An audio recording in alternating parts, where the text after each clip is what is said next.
I spent a weekend at Iowa's High School Athletic Director Association conference, and these are the 5 main takeaway pieces that I am putting into this episode here today for us to walk away with. And it will be anything from learning more about the position and what people actually go through into mental performance exercises, traits to implement from the weekend, and all in all, expectations moving forward. Stay tuned in this episode so you can gather all this information, take it for yourself and to the athletes that you know, so then everyone ultimately can use these mental exercises and level up their mental game. If you are new here, my name is Gabe Rummel. I am the founder of The Athlete's Health, creator of this mental performance playbook, this podcast, these episodes for us to break down complex mental strategies and deliver them in actionable exercises that we can apply immediately. Anything from the neuroscience to the sport and performance psychology research, putting it in these episodes so we can actionably make moves on our performance and level up in sports for life. Now, yes, this weekend I had TAH as a vendor at Iowa's High School's Athletic Director Association conference. It was a great conference, learned a lot, talked to a lot of other vendors, talked to a lot of athletic directors and administrators and other staff and faculty. Now, within all those conversations, I learned some very important pieces that I then wanted to share in this episode. So let's go first into the first piece. Balancing a lot on the plate. I recently was reading about burnout in athletics and how burnout is not a mental health diagnosed trait. But 2 examples of burnout from what I was reading was you can almost think about it as balancing on a knife. It's a sharp point that you can teeter one way or the other, or that you can't burn out unless you're already on fire. And the thing is, with this athletic director position, or even a parent position, or a coach position in certain cases, is there's a lot to do. The average athletic director is only in that position for 3 to 5 years. By the time they learn and got the grasp of it, they move on, they retire, and someone else fills in that specific role. It's an important piece. They have so many pieces that are moving around, just like as a parent, you have so many different pieces moving around. As a student athlete, so many pieces moving around. There's a lot to uncover and unpack there. So that was the first thing with talking to so many of them, is knowing, is seeing what all they do on a day-to-day. And the administrators or the assistants, the people who help them out, and what all they are having to do on a day-to-day. Now let's move into the second point. People remember. They do not just remember stories, but they remember actions and they remember other people. You see, I was approached numerous times from other events I have done in the state, whether it was vendoring at a She Coaches conference, whether it was doing a conference connection or a leadership group with Iowa High School Athletic Association. We were, or other ADs in other schools. We were approached many times. I was just told that a local school in Iowa, who I have not even worked with their students, say they were speaking super highly of TAH, of the Athlete's Health. Unbeknownst to me, that is awesome. So whether it is past touches and remembrance of it, or first touches, you never know who you're going to run into. And this is why it's a lesson for any, adults, administrators, parents, or the student athletes, because once again, at that level, we have to model for the up and coming generation.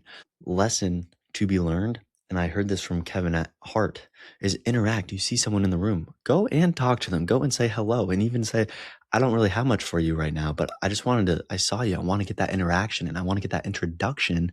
So in case if there's a time in the future, or if I want to call you up later, we already have that first one done.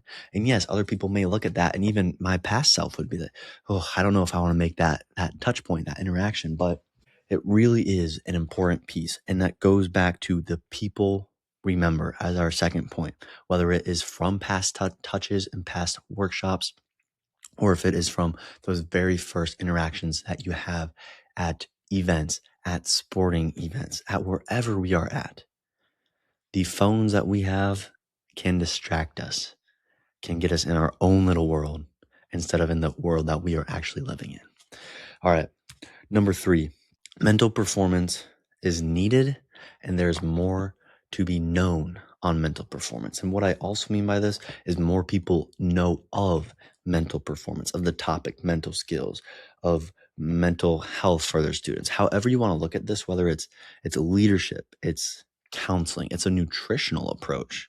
We talked to a local business about the nutrition side, and with my dietetics background before we started TAH and health coaching, it was a fun conversation. Whether it's training and tracking more so what we do at TAH and the Athlete's Health. More people are starting to know about this. And further yet, when we present it as you have a strength training facility, you have a strength training group and program for your athletes, you have skills that they do, but on the mental side, you do not have any of this, it opens their eyes, literally eyes widen. Now, if that happens, it is going to be seen across more and more sports. We were approached for TH from volleyball, from wrestling, from softball and baseball to basketball, almost every sport across different ADs that are also maybe a coach or were once a coach and want to talk more about it. Mental performance is needed. Now, the question is, how are we going to do it? I already listed off a few different ways. There's leadership. A great mentor of mine is Scott Litterer. You can look him up. He does a lot of leadership as well. Had a slightly different approach than someone else who I was talking to the school district. They're one of the only in the state of Iowa right now to have a whole district go through the services. They do it slightly differently. And another one does it slightly differently. There's counseling that some schools have. Not what we are bringing, right? There's a nutritional piece. There is the mental training, the skills piece that we are doing, the tracking that we are doing, but it's how it gets into there. And lastly, I want to talk about the exercises that we implemented, that me, myself, and I, our fiance, and a few other people that we talked to there while going through this and collaborating and getting their viewpoints of what they do and what they think about into this. So at one point as we were presenting, because TH, we had a presenting spot to talk about our services of making the invisible mental game visible, both from training it and tracking it frameworks. But at one point in that, I tell a story of the gut-brain axis and a research study that I was doing in undergrad and grad school. But I bring this up here right now because this was an actual mental exercise. And I do take this from Mel Robbins because she has a whole book over it, the 5-second rule. Now, another way that I like to think about this is the first 2 steps. See, the momentum starts when we do this. I can tell you so many different times I'm thinking, ooh, should I go talk to them? Ooh, should we do this? Should we do that? What ifs? What if that? What if this? Instead, as soon as that pops in your head, instead of the brain starting to take over, but the gut has it pop in, we act on it. Now, don't take this for everything, right? Some things we do need to think about. We need to weigh the pros and the cons. But in a lot of these cases, it's ourselves trying to protect ourselves from the possibility of the no or the current failure just at that time. And this was an exercise, and this is an exercise that we can implement. When we hesitate, no, we can just go. If we're thinking about it, no, we can just do. Because a lot of times in our sports and our performances, we don't get that time to think. We just have to do. And oftentimes, not always, but oftentimes that doing breeds the best results. Next exercise that we implemented was the mental rehearsal piece. And I do not always use this as an example exercise when we're talking about these in our mental performance playbook here or for TH, the Athlete's Health. But I am using it for this piece. See, it was the second day. First day, we were a vendor and we had a hoop. It was super fun. We were chatting it up with a bunch of athletic directors and administrators. But the second day is when we were actually presenting and we were telling everyone to come to it. And we had great turnout, right? But that morning of is when I would be in the room and we would practice. Well, we already practice of the presentation, of the rehearsal, of challenging these people to use what we have happening, what is now being presented to them in the state and outside of it for this next evolution of performance in the sports and life to build these skills. So the visualization prep in the specific place. This is why if you go to a sports setting and you're doing warming up in the place, whether it's the gym in the court or it's the turf, it's the track, you're getting used to it. Versus if it's your very first time, you're going to be having a lot of different thoughts and you're not going to be as comfortable there. So this is the mental rehearsal, and if we can, in the actual spot, the place that we are in. And third part is stacking the intentional reps on top of each other, making sure each rep is intentional. Now, if you have not, right, I'm not talking to the athletes here because most of the time they have probably not been in this situation. But if you have not been in a vendor setting, people don't always come and talk to you. You have to go out and you have to talk to them and bring them in and have the conversations. And those are intentional reps. But if we stack them on top of each other and we get those going and we have the conversations and they keep happening, now all of a sudden it's intentional rep on top of intentional rep. It's like track season right now. Intentional block start on top of intentional block start. And we get better and better and better on the block starts if we are doing the one thing. And this is what we also talked about in our presentation: reflecting, reassessing, getting that game film going. What we did well, what could we do better, and how are we going to do it next time? Those are all a part of the intentional reps. So those were 3 main exercises that because we practice what we preach at TAH. And I say we because there's some mentors who help us out. We have some interns coming on.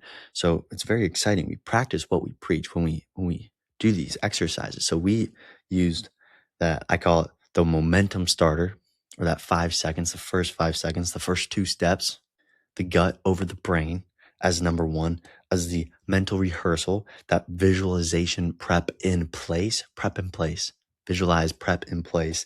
And number 3, the intentional reps, stacking the intentional reps. To ultimately, our 5th point of this video is have the work, have the touch points, have the considerations to expect more of this in the future. TAH is not done yet. Our mental performance playbook is getting these out every Monday, getting the guest episodes out every other week is the plan as we keep moving along here. But ultimately, that is a quick overview of how we can take actionable pieces away each time, wherever we are at, using mental exercises for our performances.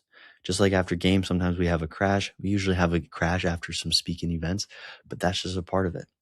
If you liked this episode, please give it a 5-star, give it a like on YouTube, subscribe, follow the episode, the channel, and share this with someone. That's the last ask, is share it with someone if you liked it, if you found the value in it, because that is how we keep growing. And what makes this so fun is the message gets out there and it helps out more people. My name is Gabe, and this is the Mental Performance Playbook. We will catch you next week. Peace.